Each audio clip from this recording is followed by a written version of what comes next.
राजेंद्र कुमार सिंह, सहआचार्य, राजकीय महाविद्यालय कोटपुतली, राजनीति विज्ञान। आज हम फर्स्ट ईयर के फर्स्ट पेपर में राजनीतिक विकास की अवधारणा का अध्ययन करेंगे। व्यवस्था, सिद्धांत और रचनात्मक प्रक्रियात्मक उपागम पश्चिमी राजनीतिक व्यवस्थाओं को समझने में काफ़ी सहायक रहे हैं, किंतु विकासशील राज्यों की राजनीतिक व्यवस्थाओं में होने वाले उथल-पुथल हेर-फेर को समझाने में विशेष सहायता नहीं कर सके। लुशियन पाई, हामंड, कोलमैन, रिंग्स, माइनर वीनर जैसे विद्वान ऐसी अवधारणा के प्रयोग में लग गए जो विकास की संपूर्णता में नए राज्यों की राजनीतिक प्रक्रियाओं को समझने में सहायक हो। इन विद्वानों में राजनीतिक विकास की अवधारणा का प्रयोग करके एक नए तुलनात्मक विश्लेषण उपागम की आवश्यकता को महसूस किया, जिससे राजनीतिक परिवर्तन को विकास के प्रभाव में समझा जा सके। गैर पश्चिमी देशों की राजनीतिक व्यवस्थाओं को समझने के लिए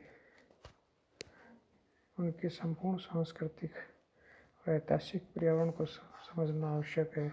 इन देशों की राजनीतिक व्यवस्थाओं में यह देखना आवश्यक था कि इन देशों में किस प्रकार के राष्ट्रवाद पनप रहे हैं। ये राज्य राजनीतिक, आर्थिक और सांस्कृतिक स्तर पर किस प्रकार के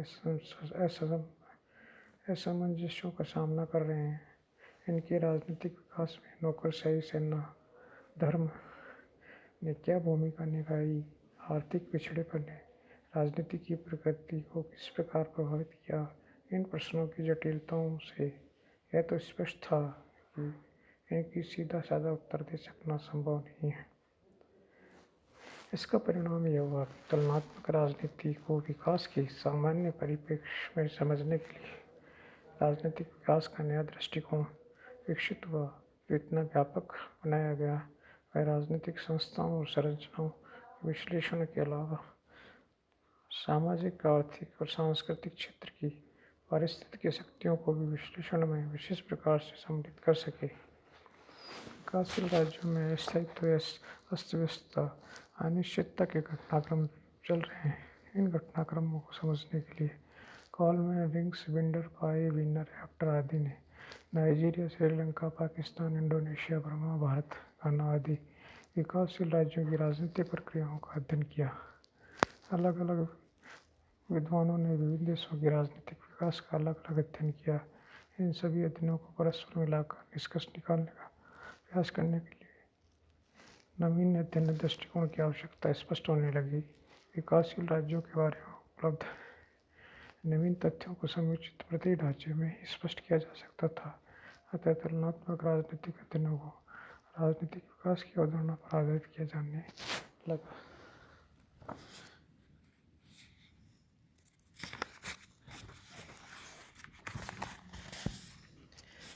तुलनात्मक राजनीति को सामाजिक व्यवस्था में पहुंचने के लिए आवश्यक है कि राजनीतिक व्यवस्थाओं में होने वाले परिवर्तनों को मापा जा सके। राजनीतिक विकास उपागम में ऐसा सामर्थ्य है, इससे किसी देश की राजनीतिक विकास स्तरों को मापा जा सकता है। राजनीतिक विकास अवधारणा के संबंध में सिद्धांत निर्माण की प्रक्रिया का प्रारंभ प्राय 1960 से माना जाता है। अब जब हामंड कोलमैन की कृति The Politics of the Developing Areas में प्रकाशित हुई, राजनीतिक विकास के क्षेत्र में सिद्धांत निर्माण की खोज का काम वास्तव में 1963 में प्रारंभ हुआ, जब हामंड की अध्यक्षता में तुलनात्मक राजनीति की समिति की स्थापना की, जिसका कार्य राजनीतिक विकास से संबंधित अध्ययनों के क्षेत्र में काम करने वाले प्रमुख सिद्धांतों को एकजुट करना था। इस समिति के तत्वाधान में प्रिंसटन विश्वविद्यालय प्रेस से राजनीतिक विकास के विभिन्न पक्षों पर 6 मानक ग्रंथ प्रकाशित हुए, जिनका संबंध राजनीतिक विकास के विविध आयामों से था। इस विषय के प्रारंभिक लेखकों में लुशियन पाई वह व्यक्ति था जिसने राजनीतिक विकास की संकल्पना का वैज्ञानिक विश्लेषण किया। इस विषय पर प्रकाशित समस्त साहित्य को सर्वाधिक प्रभावित किया। राजनीतिक विकास का अब हम चर्चा करेंगे। राजनीतिक विकास का अर्थ और परिभाषा।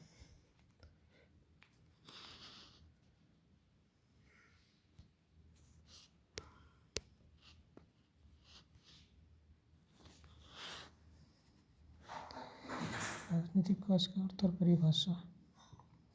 विकास मानव जीवन की विशेषता है। प्रत्येक संस्था, उसका आचरण, सभ्यता और संस्कृति का रूप विभिन्न युग की परिस्थितियों के प्रभाव से ही विकसित होते रहते हैं।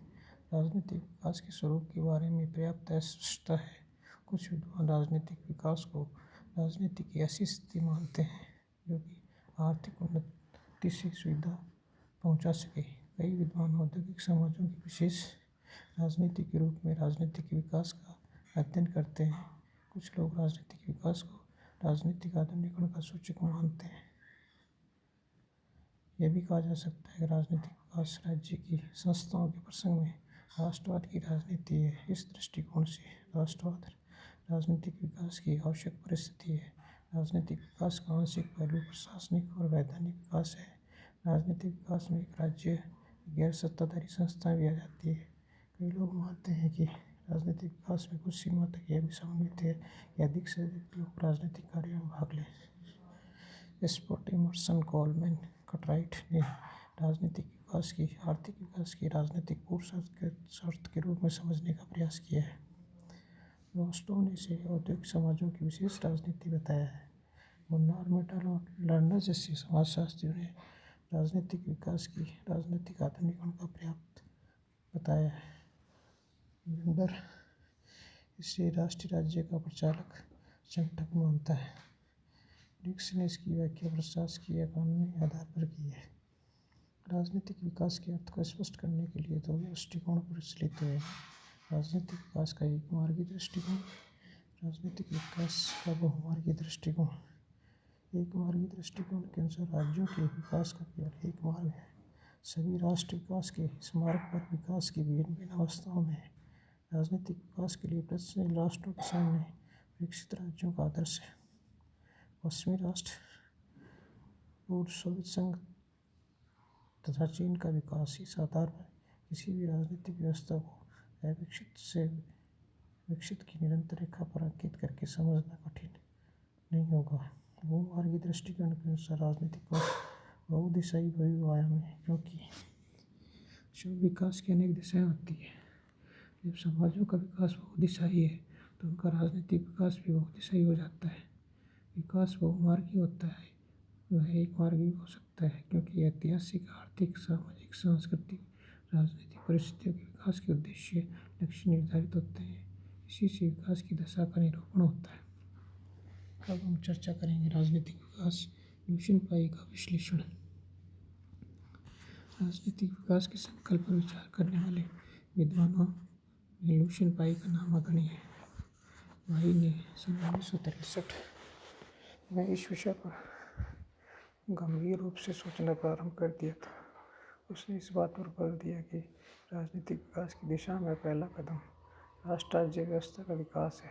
उसने राजनीतिक विकास के प्रतीकों को 3 विभिन्न स्तरों पर देखा: कुल आबादी की दृष्टि से, सामान्य व्यवस्था निष्पादन की दृष्टि से और राज्य व्यवस्था के संगठन की दृष्टि से। Doctor SP. वर्मा के शब्दों में ल्यूशियन पाई ने राजनीतिक विकास के समस्त साहित्य पर एक अमिट छाप छोड़ दी है। उसने अपने ग्रंथ एस्पेक्ट ऑफ पॉलिटिकल डेवलपमेंट में पर्याप्त विस्तार से राजनीतिक विकास की संकल्पना का विश्लेषण प्रस्तुत किया है। उन्होंने राजनीतिक विकास के प्रचलित विभिन्न अर्थों की आलोचनात्मक समीक्षा करते हुए इसकी कमियां उजागर की है। राजनीतिक विकास के प्रचलित विभिन्न अर्थ निम्नलिखित है, इन्हें पाई मान्य करता है। नंबर 1, राजनीतिक विकास। आर्थिक विकास की राजनीतिक पूर्व शर्त के रूप में राजनीतिक विकास राजनीति की ऐसी स्थिति को कहा जाए जो आर्थिक उन्नति, प्रगति या समृद्धि में सहायक हो। व्यवहार में यह दृष्टिकोण निषेधात्मक है। इससे राजनीतिक विकास आर्थिक विकास के साथ जुड़कर रह जाता है। इन दोनों को मिलाना तर्कसंगत नहीं है। नंबर 2, औद्योगिक समाजों के लिए विशिष्ट राजनीतिक रूप में राजनीतिक विकास। राजनीतिक विकास की धारणा को आर्थिक विकास से जुड़ी हुई है। इसमें यह माना जाता है कि औद्योगिक जीवन भी एक ऐसे सामान्य प्रकार के राजनीतिक जीवन को प्रकट करता है जिसको हर समाज प्राप्त करना चाहता है। यह धारणा भी आर्थिक विकास के साथ राजनीतिक विकास को जोड़ने वाले होने से के कारण विकास को जोड़ने वाली होने के कारण अमान्य हो जाती है। नंबर 3, राजनीतिक आधुनिकरण के रूप में राजनीतिक विकास। कॉलमैन, लिपसेट आदि ये मानते हैं कि राजनीतिक विकास से अभिप्राय विकसित पश्चिमी और आधुनिक देशों का अध्ययन है, साथ ही उन तौर तरीकों का अध्ययन है जिनका अनुकरण करने का प्रयास विकासशील देश कर रहे हैं।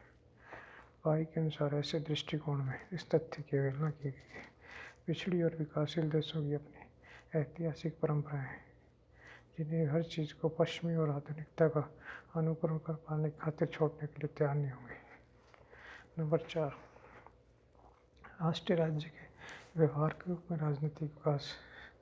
कुछ लोग ये मानते हैं कि राजनीतिक विकास में राजनीतिक जीवन का संगठन, राजनीतिक कार्यों की संपन्नता उन मापदंडों के अनुसार होती है जो आधुनिक राष्ट्र राज्य में अपेक्षित है। इस दृष्टिकोण को अस्वीकार करते हुए पाई का कहना है राष्ट्रवाद राजनीतिक विकास को सुनिश्चित करने के लिए आवश्यक शर्त है, लेकिन यह कोई पर्याप्त शर्त नहीं है।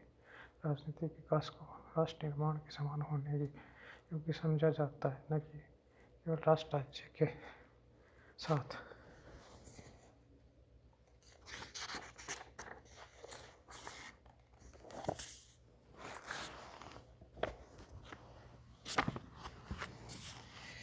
प्रशासनिक और वैधानिक विकास के रूप में राजनीतिक विकास। पार्सन्स और वेबर ने इस बात पर जोर दिया कि राजनीतिक विकास का समाज की प्रशासनिक और कानूनी व्यवस्था से बड़ा गहरा संबंध है, अतः प्रभावपूर्ण नौकरशाही की स्थापना आवश्यक है। पाई का कहना है कि यदि प्रशासन पर अधिक जोर दिया जाए तो इससे राज्य व्यवस्था में असंतुलन पैदा हो जाएगा। यह संतुलन राजनीतिक विकास के रास्ते में रुकावट बन सकता है। छठा, बहुसंख्यक जनसमुदाय के योगदान के रूप में राजनीतिक विकास। यदि जनता अधिक से अधिक राजनीतिक कार्यों में भाग ले तो राजनीतिक विकास संभव है। मताधिकार के विस्तार को सार्वजनिक सहभागिता के माध्यम से निर्णय निर्माण प्रक्रिया का विकसित रूप समझा जाता है। पाई का कहना है ऐसे दृष्टिकोणों से भ्रष्टाचारी जनोत्तेजकों का प्रभाव बढ़ जाएगा।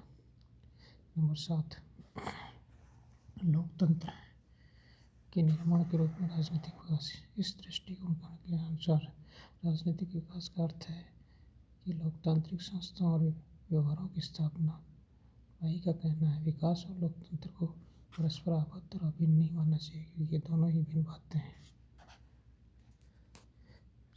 स्थायित्व व्यवस्थित परिवर्तनों के रूप में राजनीतिक विकास।